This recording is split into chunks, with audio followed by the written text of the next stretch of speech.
Ta-da! Welcome. So, I wanted to talk to you about two lessons from the movie Acrimony. Some of you had sent me messages about that movie. I'm not very particular fan of Tyler Perry's movie. I'm not really a fan of Tyler Perry's. I actually haven't enjoyed much of his movies. So when I received messages about this particular one, I was really not expecting much because his genre of movies are really not the movies I will recommend to any of my students. So after I watched this, I thought even though it was kind of the typical Tyler Perry movies, I'm not going to do any spoilers, but the Tyler Perry movies usually have lots of drama, like lots of exaggerated, complicated drama, and very, very few nuggets, very, very few good lessons. This movie was similar. However, I thought this movie was particular because it showed more in terms of two things that I'm going to talk about. So the first thing that I wanted to talk about is that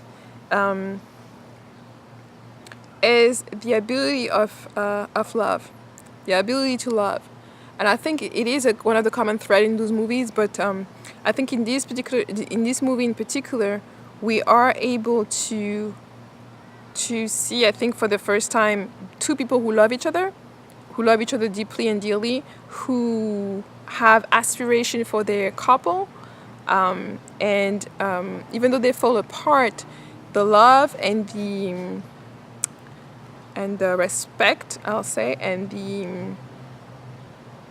the tenderness behind it is maintained to a certain extent. And the first point that I want to say, this movie does a really wonderful job of showing you the vision that a man can have when he's determined, when he believes in himself, when he knows what he wants, and the perseverance, the resilience, and the dedication that he can put towards that. I think if you look at the movie, that's one of the things that's key that you're gonna get from. And I think to me, it also shows when a man is dedicated and he's inspired by a woman. He can develop an amazing vision of what he can offer to her, and very particular, very detailed. And I really enjoyed the way in the movie his vision was so detailed to tell her where we're going to be living, what I will offer you, how I'm going to offer it to you, and all of the things that are going to come with that. And I think this was beautiful to see. This was beautiful to witness. Even though this is not a perfect man, and there are no perfect men. So before people, those of you who have seen the movies, so jumping on it, is say there are no perfect men. And of course, this man had flaws. But at the same time, to get to the level of things that he wanted to get to, there is a specific dedication. I'm going to try to explain that without doing too much spoilers, but it's like when you're working towards something, the bigger that thing is, the more dedicated you have to be, the more investment of your time and energy you have to put in, irrespective of what other people think. It really becomes between you and the thing that you want, and you have to go towards it by any means necessary. And it has to become an obsession. It has to become your main focus in order for it to materialize, to realize. And of course, the bigger the thing is, and the more of that it's going to need. And to me, those are just basic rules. This is not something that I would prefer or anything like that. And if you listen to anyone who went from nothing to having a huge amount of abundance, that dedication, is always there. You have to. That dedication becomes almost like an obsession to you. So to the point where there's nothing else that will distract you from that. There's nothing that will distract you from it, and that you're willing and ready to invest everything that you have for that. So that was the first thing to me, was the vision that he shows in the movie in terms of a man dedicated and a man that has a vision of where he's going. And this is kind of the point where I've tried to underline in the in the Chala videos that I will link, because someone put in the comments that being indecisive and being able to listen to everyone's point of view and all of that was something to be good. That was good. And to me, I always said that the Chala phase is something we go through. There is a point where we listen to everybody else. We try to figure out things when we are young, when we are most likely before we become adult. We're listening to everybody, our parents, our friends, this teacher, this person, that. And then when we become adult, we start taking our own decisions. We start putting ourselves first, and we start understanding that people may say things that are not necessarily beneficial to us, that may hurt us. People may disagree with us, and that's okay. People may want you to do things that you don't want to do, and that's okay. And you have to start taking your own decision, making your own decision. And I think there were questions and discussions about virility, when I mentioned that a man who's determined, who knows where he wants to go, who's working towards it, that to me is part of being virile, to have virility. Okay, somebody who's always wishy-washy, undecisive. Your friends tell you something about your girlfriend, and then you all over there, this and that. Every time somebody put their mouth into it, you just jump on. To me, that kind of shakiness is not virile to me. Now, it may be to you, and to each his own. But to me, it isn't. And I say this because I said, to me, the man is supposed to be the leader in the relationship. He's supposed to be the leader in the family. And therefore, he needs to have some grounding, some foundation of him leading the ship, the relationship, and the family. And I think that when you don't allow him to be grounded in finding his base, and in finding what is motivating him, what is fueling him, so he goes towards one direction instead of being all over the place, to me, it's a problem. So in that movie, I think they did a great job of portraying that when a man is determined about his future, he can envision his future, and he's working towards it, then pretty much nothing can stop him. And the whole universe, as I say, will conspire to give him exactly what he desired in the detail possible that he wanted. And I think it's important here, before people start jumping up and down, I said he's not a perfect man, but he did complete his schooling. He did complete everything that he needed to do in terms of the check marks and stuff that he needed to check. Of course, he did some mishap along the way, but for the most part, he worked tirelessly on what on his invention, and I think that was, to me, that was a great depiction of what a man can do in that sense. The second element that I want to discuss is the love that she had for him, and which at the beginning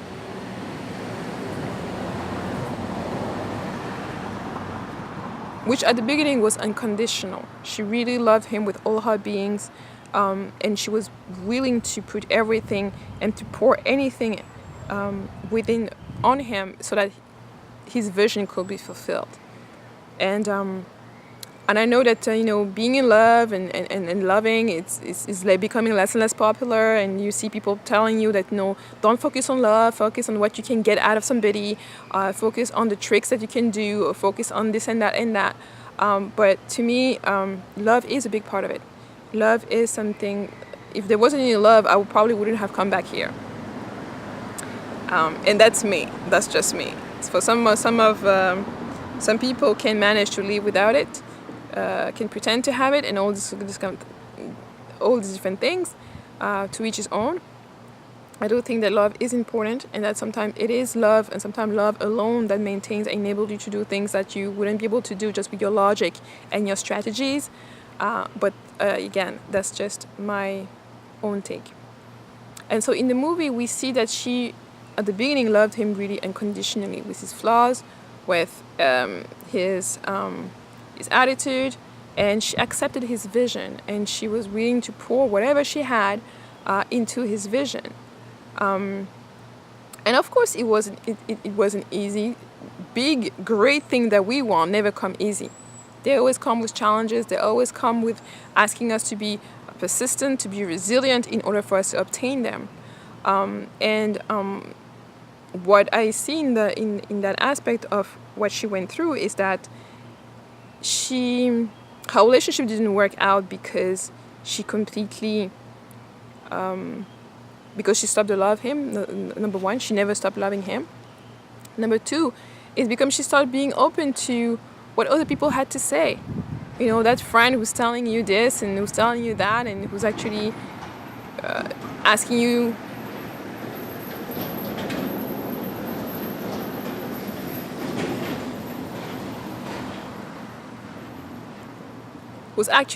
you to save whatever you can save while the ship is sinking, and forget about love. Think about the material stuff that you have left, and I think this is a great lesson to learn from this movie. That sometimes you lose things not because you stop believing in it, but because you authorize other people to feed you what to think and how to feel. And I think that's a dangerous behavior when you're in a marriage. I mean, I think it's dangerous behavior no matter what kind of relationship you're in, to let other people go in there and get in there and start feeding you with all kind of things that don't even match with your own belief, with your own perception of things and stuff like that. And to me, this is what really caused her the end of her marriage, because she chose to get out of the marriage. She didn't have to, doing that did not help her at the end. So that was the second thing. And then the third point that I wanted to touch on, which was nice to see in one of those Tyler Perry movies, was that he was actually a man of honor. This man was a man of honor. He honored the promise that he made to her in terms of taking care of her once he completed his task, when he completed what he needed to do, once he reached his goal. And he did. He understood that she decided to divorce him, and some of the love was probably gone. He moved on, but he came back and he honored her. And he honored her in the most appropriate ways. And I think that's really what sent her mad. That's really what made her mad, because she realized that after all, he was a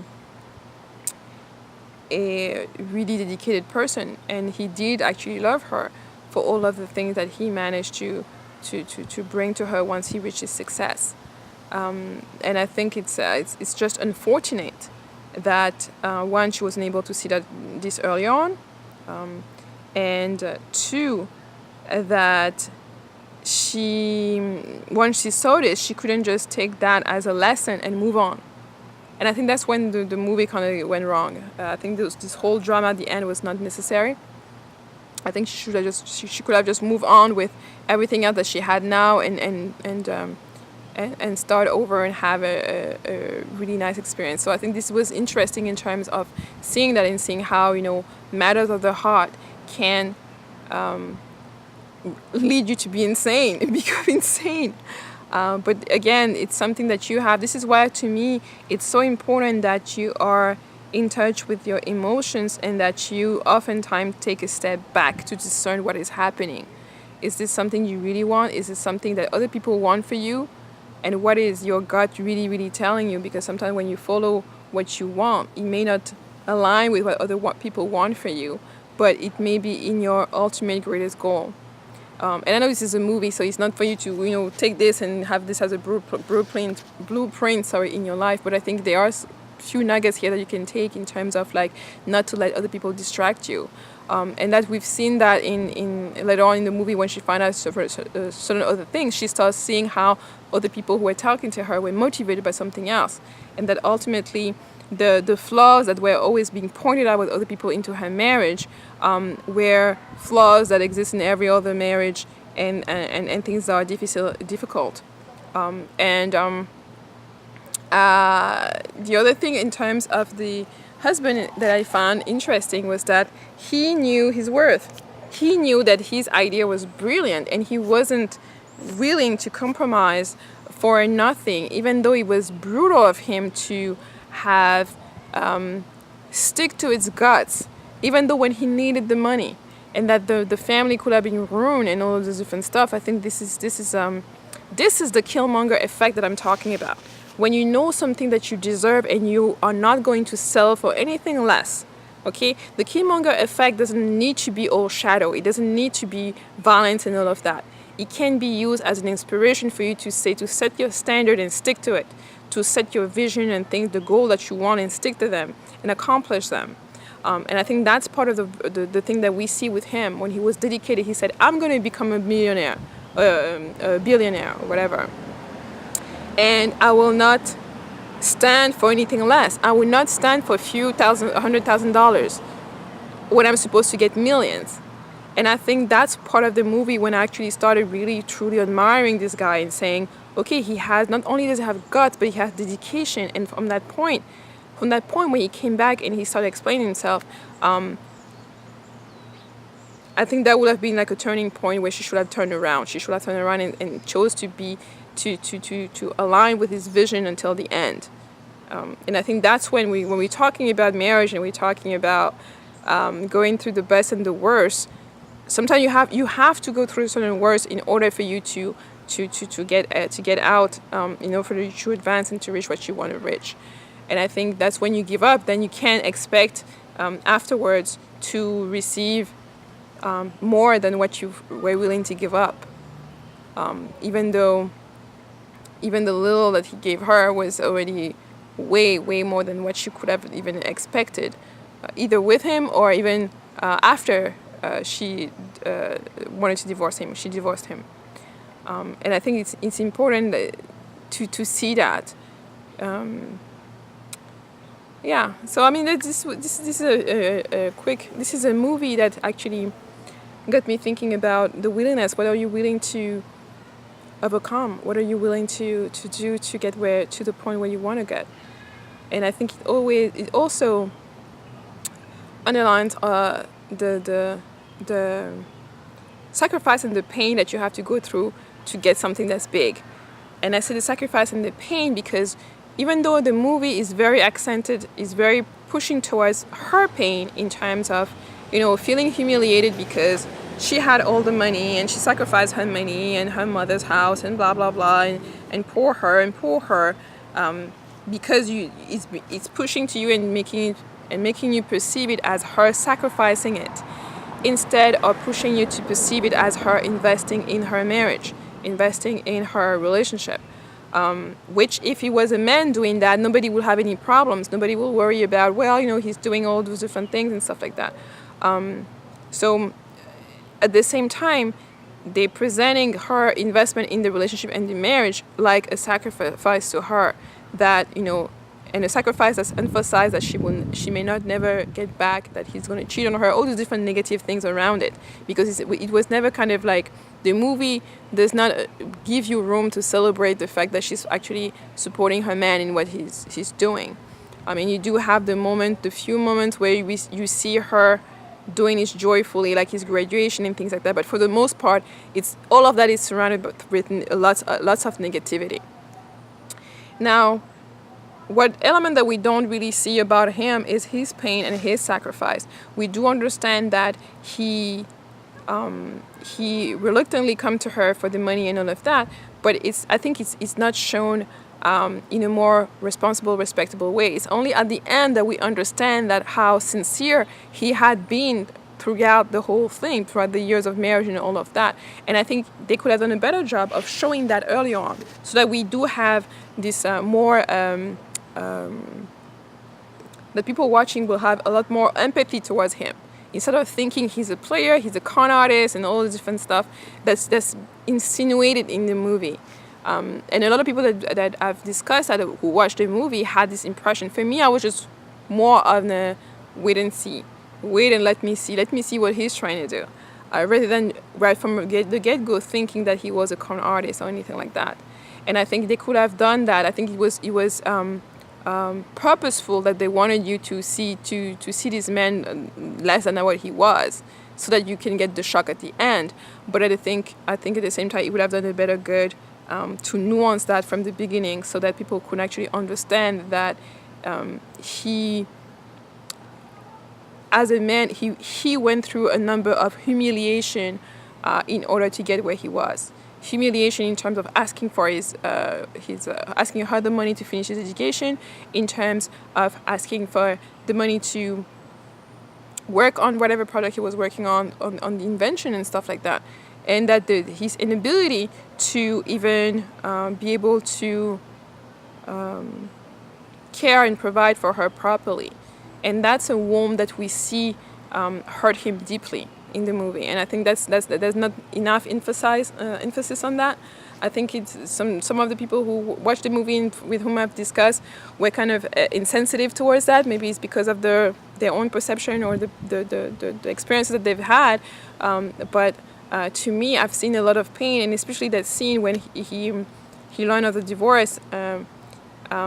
That you can feel the pain, but yet the intensity is kind of like numb. I don't know if it's kind of like made purposefully to lessen the amount of pain or the intensity of the pain that he was going through. But I think it was somehow or somewhat muted for some reason. But I actually felt as much his pain and her pain when she went through her own humiliation due to what her family thought of her. And it's kind of interesting to see that his humiliation was more towards like when she stopped believing in him, when she stopped actually loving him and truly believing in him the way she used to do before, versus her humiliation was more towards what other people will say, what other people are going to think, rather than how I'm feeling and how much more can I go, how much further can I go with this, irrespective of what other people think. So that I thought was interesting to watch. So I think the movie brings to light a little discussion in terms of love is not all roses. I think this is part of one of the things that people sometimes think.